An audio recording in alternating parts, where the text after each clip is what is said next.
30 ఏళ్లు సీఎంగా ఉంటానంటున్న జగన్ కుప్పల్లోనూ చంద్రబాబుని ఓడిస్తానంటున్నారు. అలాగే పిఠాపురం, మంగళగిరి, హిందూపురం సెగ్మెంట్లలో విపక్ష దిగ్గజాలకు చెక్ పెట్టడానికి పెద్ద స్కెచ్ గీశారు. కీలక నేతలైన పవన్, లోకేష్, బాలకృష్ణులపై వైసీపీ మహిళా అభ్యర్థులను రంగంలోకి దింపింది.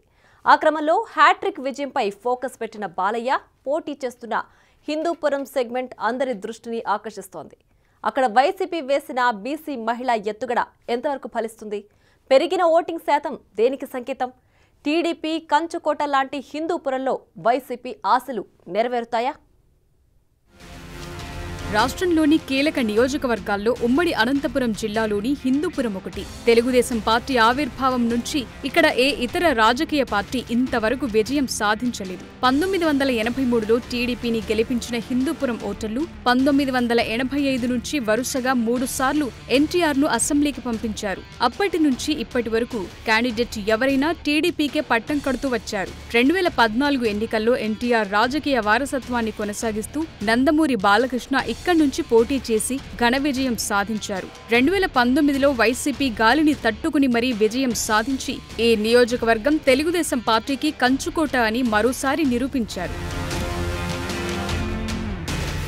అయితే తెలుగుదేశం పార్టీలోని కీలక నేతలను ఈసారి ఎన్నికల్లో ఓడించేందుకు ముఖ్యమంత్రి జగన్ అన్ని అవకాశాలు వాడుకున్నారు. సర్వశక్తులు ఒడ్డారు. ఇందులో భాగంగా హిందూపురం నుంచి బాలయ్యను ఓడించేందుకు బీసీ మహిళా అభ్యర్థి దీపికను రంగంలోకి దింపారు. ఆమె భర్త రెడ్డి సామాజిక వర్గానికి చెందినవారు కాగా ఆమెది బీసీ కేటగిరీకి చెందిన కురుబ సామాజిక వర్గం. దీపిక భర్త వేణురెడ్డి 2003 నుంచి వైఎస్ ఫ్యామిలీకి వీర విధేయుడిగా ఉంటూ వస్తున్నారు. హిందూపురంలో కీలకంగా ఉండే కురుబ ఓటర్లతో పాటు రెడ్డి వర్గం కలిసి వస్తుందన్న అంచనాలతో ఆ నియోజకవర్గంలో తొలిసారి మహిళా ప్రయోగం చేశారు జగన్. వేణురెడ్డి తన అనుచరుడి అవ్వటంతో జిల్లా ఇన్ఛార్జ్ మంత్రి పెద్దిరెడ్డి స్వయంగా దీపిక పేరును సిఫారసు చేసి ఓకే చేయించుకున్నారు. దీపిక విజయం కోసం పెద్దిరెడ్డి హిందూపురం అంతా కలిగి తిరిగారు. బాలయ్యను ఓడించే బాధ్యతను జగన్ పెద్దిరెడ్డి రామచంద్రారెడ్డికి కట్టబెట్టడంతో ఆయన తాను పోటీ చేస్తున్న పుంగనూరు కంటే ఇక్కడే ఎక్కువ ప్రచార కార్యక్రమాలు నిర్వహించారు. ఒక విధంగా చెప్పాలంటే అభ్యర్థి దీపికనా లేదా పెద్దిరెడ్డా అన్నంత రీతిలో ప్రచారం చేశారు. హిందూపురంలో హ్యాట్రిక్ విజయాలు సాధించిన ఎన్టీఆర్ తరువాత వరుసగా 2 సార్లు గెలుపొందిన ఘనత బాలకృష్ణకే దక్కుతుంది. మరోసారి విజయం సాధించి తండ్రి తరహాలు తాను కూడా హ్యాట్రిక్ కొడతానని బాలకృష్ణ నమ్మకంతో కనిపిస్తున్నారు. 2014లో తొలిసారి పోటీ చేసినప్పుడు హిందూపురంలో 76.57% పోలింగ్ జరిగితే బాలయ్య 16,196 ఓట్ల మెజార్టీతో గెలిచారు. రెండోసారి పోటీ చేసినప్పుడు పోలింగ్ శాతం పెరగకపోయినా ఆయన మెజార్టీ 18,000కు పెరిగింది. ఈసారి 77.82 పోలింగ్ శాతం నమోదవటంతో నందమూరి వారసుడి ఆధిక్యత మరింత పెరగటం ఖాయమంటున్నాయి టీడీపీ శ్రేణులు.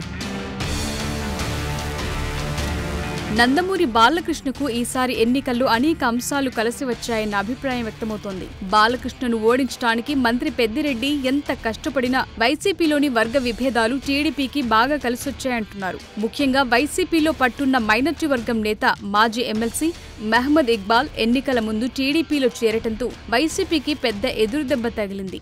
అదీకాక ఇప్పటికీ హిందూపురం వైసీపీలో వర్గ విభేదాలు రచ్చకెక్కుతున్నాయి. అక్కడ అధికార పక్ష నేతలు ఏకంగా 5 గ్రూపులుగా విడిపోయి ఎవరికి వారే యమునా తీరే అన్నట్లు వ్యవహరిస్తున్నారు.